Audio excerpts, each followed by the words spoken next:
أما بعد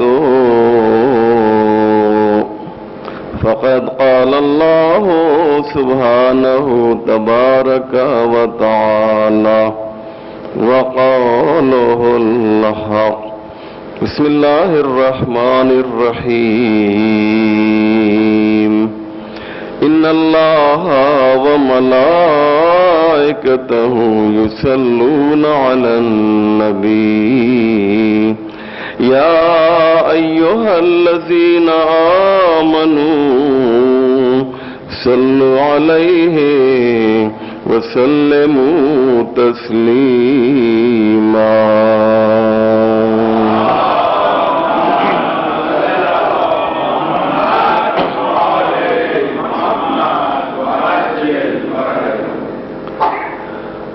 مومنین کرام، آج کا دن بے انتہا مبارک ہے۔ ایک تو سب سے بڑی فضیلت یہ ہے کہ ہم ماہ شعبان میں داخل ہو چکے ہیں۔ ماہ شعبان بڑا عظیم اور بابرکت مہینہ ہے،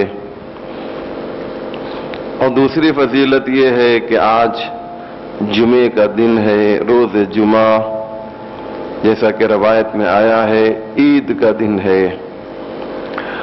تو مبارک مہینہ، مبارک دن یعنی جمعے کا دن، اور اس نور کے اوپر ایک اور نور آ گیا ہے، اور وہ یہ ہے کہ آج 3 شعبان ہے۔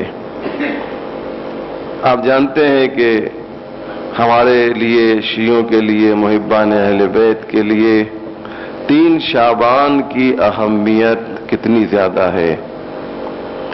آج امام حسین کی ولادت کی تاریخ ہے۔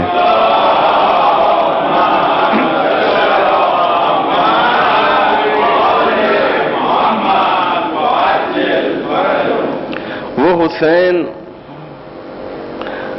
کہ جس نے اپنے وجود سے اور اپنے قیام سے اور اپنی شہادت سے قرآن، اسلام اور نبیوں کی محنتوں کو بچایا ہے، تو کہا جا سکتا ہے کہ آج 1,24,000 نبیوں کی ولادت کی تاریخ ہے۔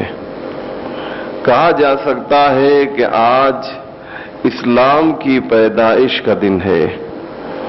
کہا جا سکتا ہے کہ آج قرآن کی ولادت کا دن ہے۔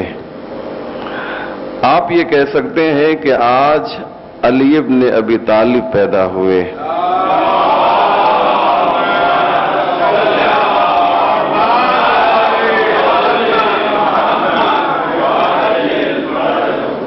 آئیے میں اسی سے مربوط ایک روایت پیش کروں۔ جناب زینب سلام اللہ علیہ نے فرمایا تھا کہ عاشور کا دن فقط میرے بھائی کی شہادت کا دن نہیں ہے، بلکہ عاشور کے دن میرے نانا شہید ہوئے، عاشور کے دن میرے بابا کی شہادت ہوئی، عاشور کے دن میری ماں کی شہادت ہوئی، اور عاشور کے دن میرے بھائی کی شہادت ہوئی، بھائی حسن کی۔ تو اگر اس روایت کو دیکھا جائے تو اس کے مقابلے میں جو روایت، جو بات میں کہہ رہا ہوں وہ کتنی درست ہے کہ ایک حسین پیدا نہیں ہوا ہے، بلکہ مکمل نظام حیات انسانیت کی ولادت ہوئی ہے۔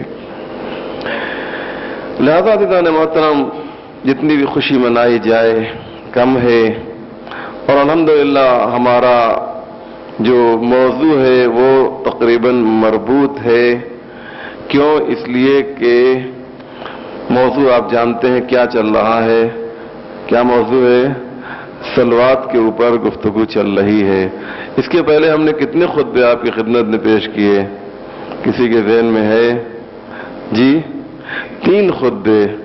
اس سے پہلے 3 خطبے صلوات کے موضوع پر پیش کر چکا ہوں، اور ان 3 خطبوں کے درمیان قرآن کی آیتوں اور حدیثوں کے ذریعے یہ بتانے کی کوشش کی کہ صلوات کی فضیلت کیا ہے معصومین اور نبی آخر کی زبان سے. الحمدللہ بہت سی حدیثیں آپ کی خدمت میں پیش کر چکا ہوں. آج عرض یہ کرنا ہے کہ ہم ماہ شعبان میں داخل ہو چکے ہیں. حدیث سنیے، بہت ہی خوبصورت اور بہت ہی اچھی حدیث. جو لوگ ماہ شعبان میں موجود ہیں ان کے لیے یہ حدیث پیش کر رہا ہوں. پیغمبر اسلام حضرت محمد مصطفیٰ صلی اللہ علیہ وآلہ وسلم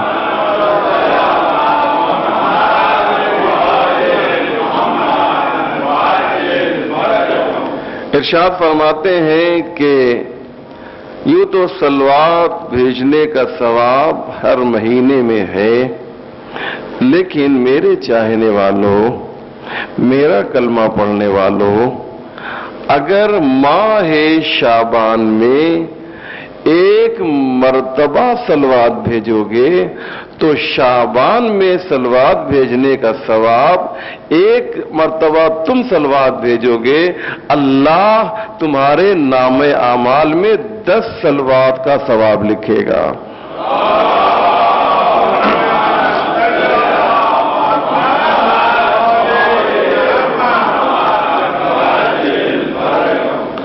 آپ نے اندازہ لگایا عزیزو کہ کتنی عظمت ہے ماہ شعبان کی. انشاءاللہ ماہ رمضان میں صلوات بھیجنے کا ثواب کیا، اس موقع پر آپ کی خدمت میں پیش کروں گا.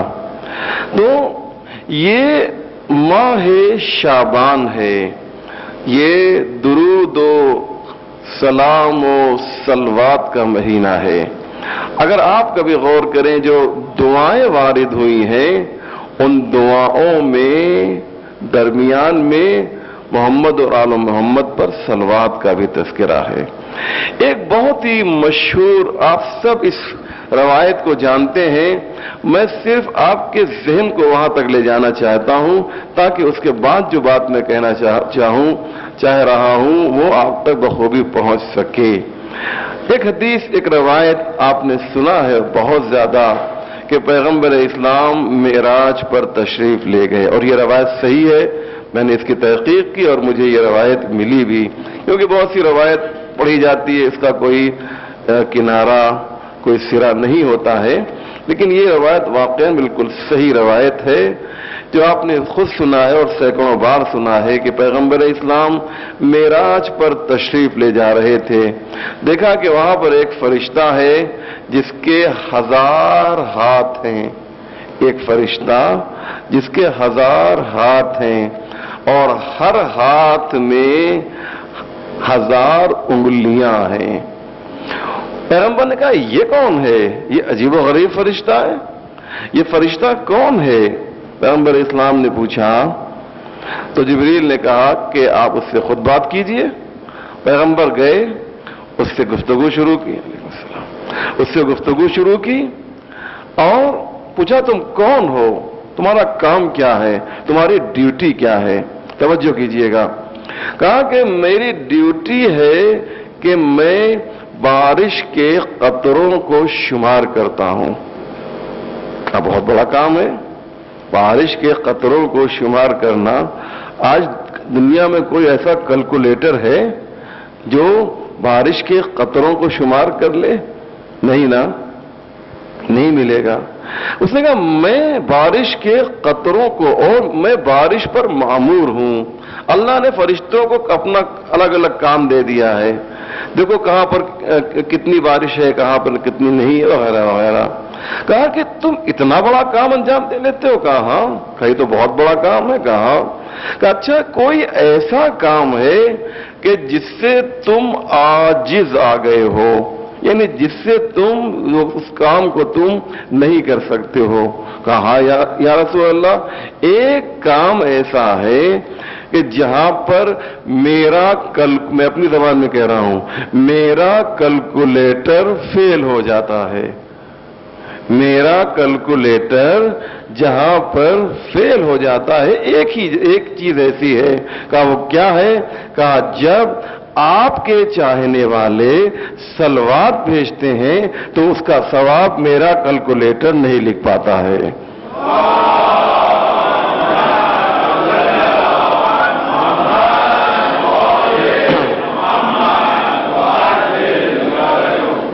لہذا آپ دیکھیے عزیزان محترم کہ صلوات کی عظمت کیا. ابھی میں کئی تقریر آپ کی خدمت میں صلوات پر پیش کروں گا، آہستہ آہستہ مجھے آگے بڑھنا ہے.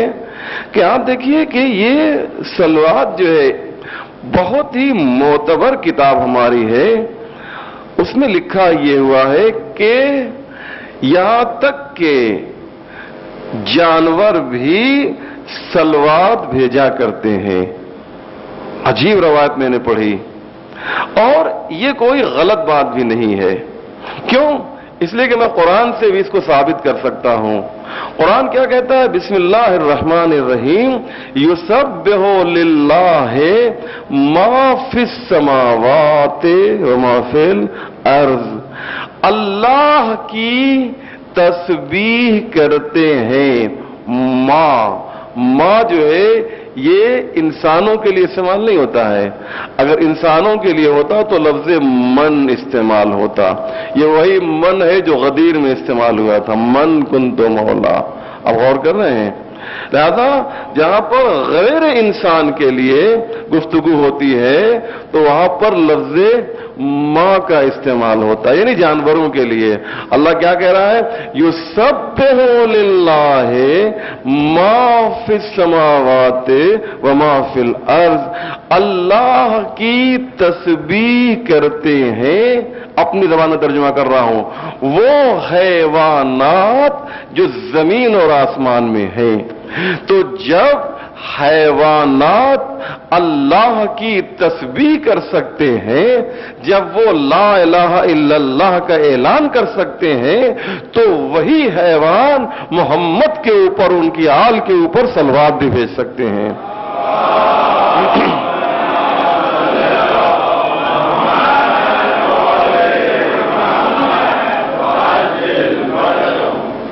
آپ نے غور کیا عزیزوں؟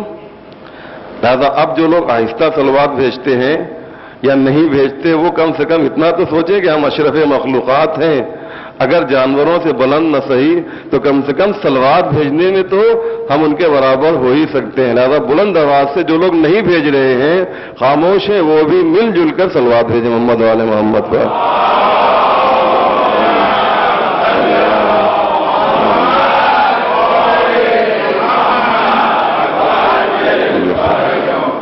آپ غور کر رہے ہیں عزیزوں؟ اب یہ تو ہوا دعویٰ جو ہے فارسی میں بڑا غلط معنی میں استعمال ہوتا ہے. دعویٰ یعنی جھگڑا فارسی میں، لیکن اردو زبان میں دعویٰ یعنی ادعا. یعنی اس کے مقابلے میں ہم نے ایک چیلنج کیا ہے، اب اس کے لیے ایک پروف چاہیے، ایک دلیل چاہیے. اب آئیے اس دعوے کے لیے میں ایک دلیل آپ کے سامنے پیش کرنا چاہتا ہوں کہ جانور بھی اس عبادت میں شریک ہیں. اتنی عظیم عبادت ہے، اتنی اہم عبادت ہے صلوات. پیغمبر اسلام ایک نخلستان میں بیٹھے ہوئے ہیں. نخلستان یعنی کھجور کا جو باغ ہوتا ہے، اس میں بیٹھے ہوئے. مولا علی بھی ہیں. اتنے میں دیکھا پیغمبر نے کہ ایک شہد کی مکھی، زنبور اصل، ایک شہد کی مکھی بن بناتی ہوئی پیغمبر کے کان کے پاس آ گئی اور پیغمبر کے کان کے قریب جو ہے وہ چکر لگا رہی ہے. بہت توجہ کیجئے، نہایت حسین اور خوبصورت ہے یہ داستان جو میں آپ کی خدمت میں پیش کر رہا ہوں. یہ شہد کی مکھی جو ہے یہ بھن بھنا رہی ہے اور پیغمبر کے کان کے قریب چکر لگا رہی ہے. اس کے بعد وہ اڑ کے تھوڑی دور چلی گئی. مولا علی دور بیٹھے تو مولا علی کہا یا رسول اللہ یہ کیا کہہ رہی تھی؟ کہا شہد کی مکھی ہے جو ہماری چاہنے والی ہے، جو ہماری چاہنے والی ہے. اس نے آج ہمیں دعوت دی ہے، آج یہ ہماری میزبان ہے، ہمیں دعوت دی ہے. کہا دعوت دی؟ کہا اب شہد کی مکھی دعوت دے گی تو بریانی تو کھلائے گی نہیں. شہد کی مکھی اگر دعوت دے گی تو وہ بھائی ہر آدمی اپنے اپنے معیار سے ہی جو ہے دیتا ہے جو کچھ بھی اس کے پاس ہوتا ہے. تو شہد کی مکھی کیا دے گی؟ ایک دم سامنے کی بات ہے. کہا یا رسول اللہ، یا رسول اللہ آئیے آپ کی دعوت ہے. مولا علی کو بھیجا پیغمبر اسلام نے کہ جاؤ دیکھو یہ کیا کہہ رہی ہے، کیا کہہ رہی ہے. اب دیکھیے یہاں پہ ایک بات ذہن میں رکھیے گا، میں بریکٹ میں یہ بات عرض کر دوں. بہت سے لوگ سوچتے ہیں کہ یہ جانور سے اور پرندوں سے اور یہ شہد کی مکھی سے بھی کیا باتیں ہو سکتی ہیں کیا؟ جی ہاں، قرآن سے میں ثابت کروں. جناب سلیمان کے سلسلے میں ہے کہ جناب سلیمان پرندوں کی لینگویج میں گفتگو کرتے تھے، اور خود انہوں نے کہا بھی کہ علمنا منطق الطیر، مجھے پرندوں کی زبان سکھائی گئی ہے، میں پرندوں کی لینگویج میں گفتگو کرتا ہوں. جناب سلیمان کہہ رہے ہیں. تو جب جناب سلیمان پرندوں کی زبان میں گفتگو کر سکتے ہیں تو کیا فخر سلیمان اس زبان میں نہیں بول سکتے؟ لہذا عزیزان محترم یہ ذہن میں رکھیے گا کہ یہ بہت ہی اہم بات ہے. صلوات علی محمد وعلی محمد.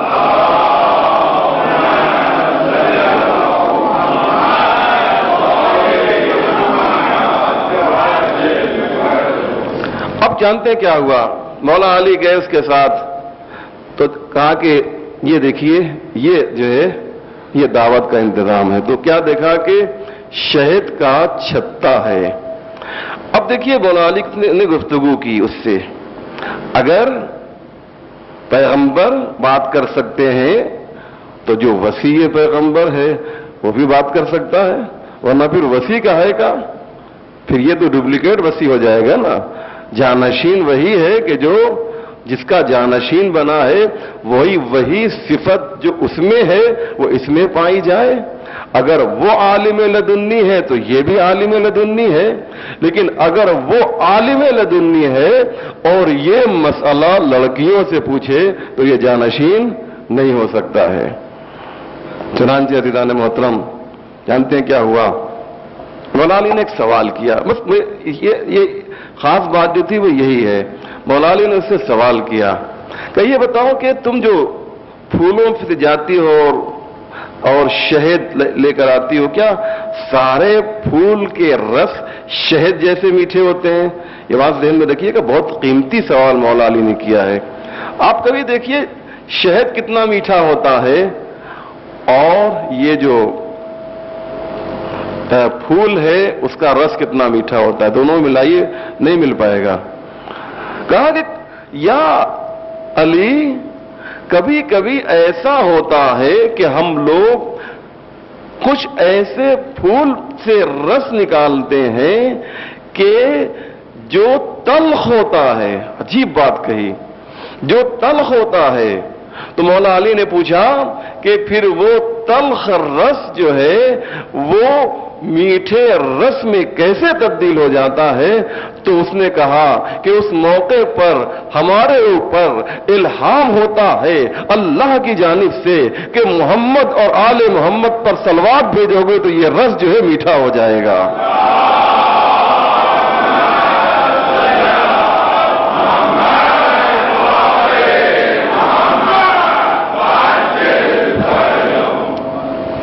آپ نے غور کیا عزیزان محترم؟ یہ ہے عظمت، یہ ہے صلوات کی اہمیت.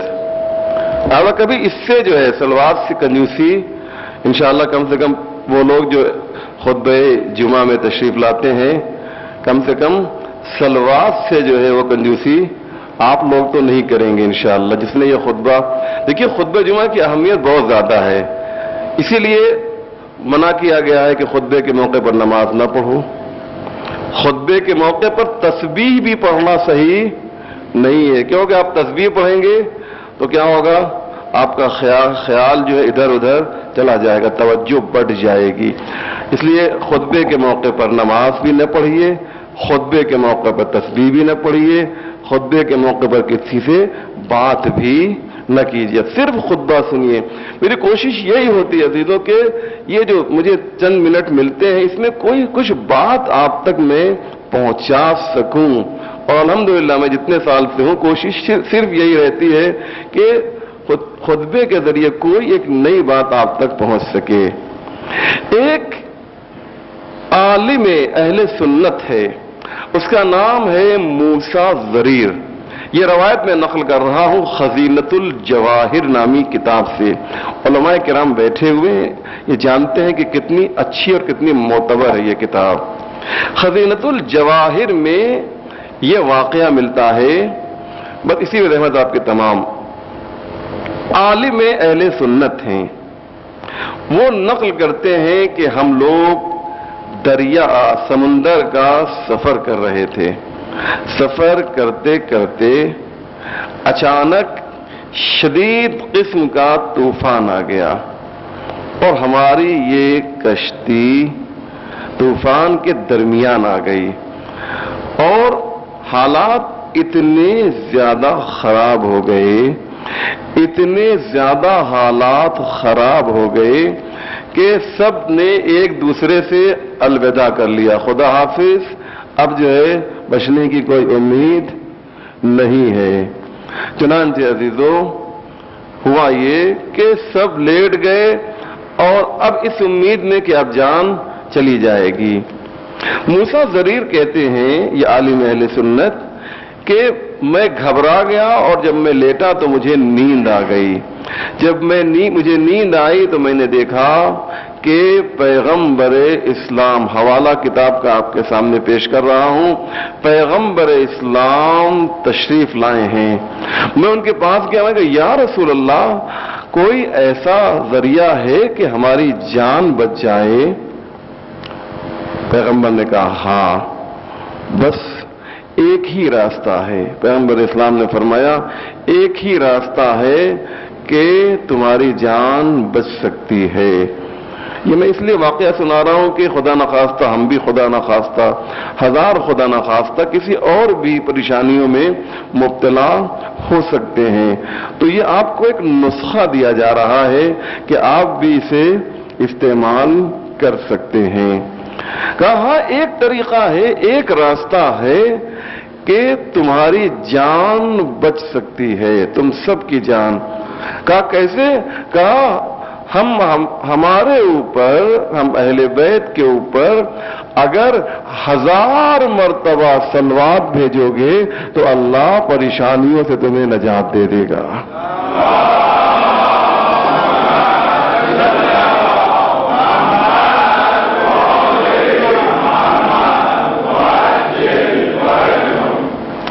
عزیزان محترم،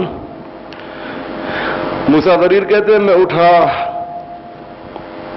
اور ایک مرتبہ میری آنکھ کھلی تو دیکھا طوفان اسی طریقے سے کشتی عنقریب ڈوبنا چاہتی ہے۔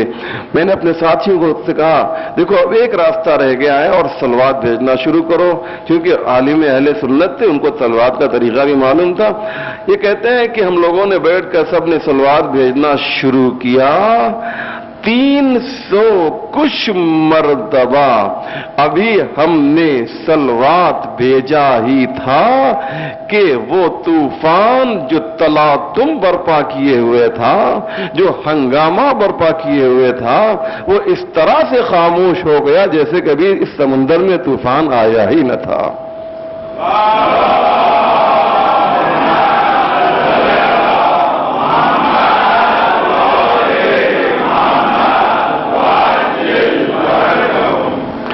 اب عزیزو آپ کے سامنے ایک نسخہ صلوات کا اور بھی دے دوں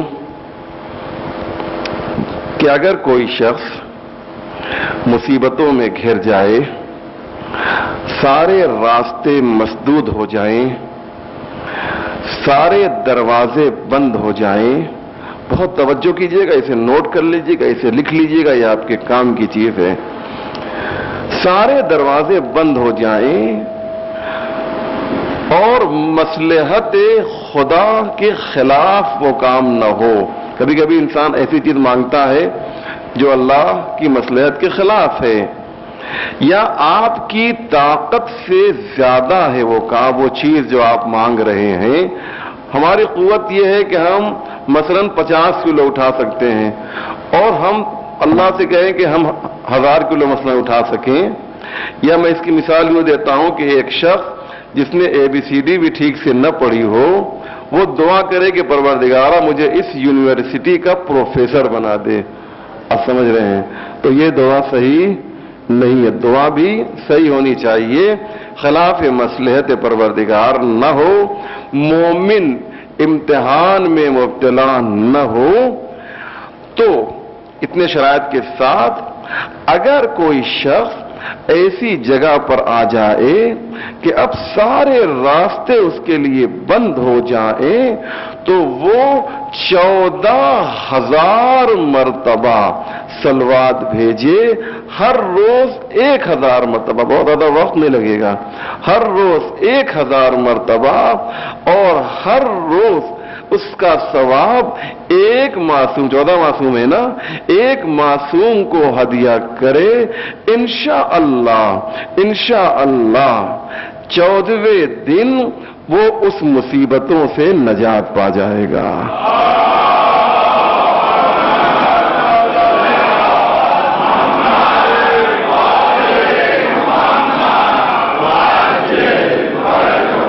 بسم اللہ الرحمن الرحیم. قل هو اللہ احد اللہ الصمد لم یلد ولم یولد ولم یکن له کفوا احد.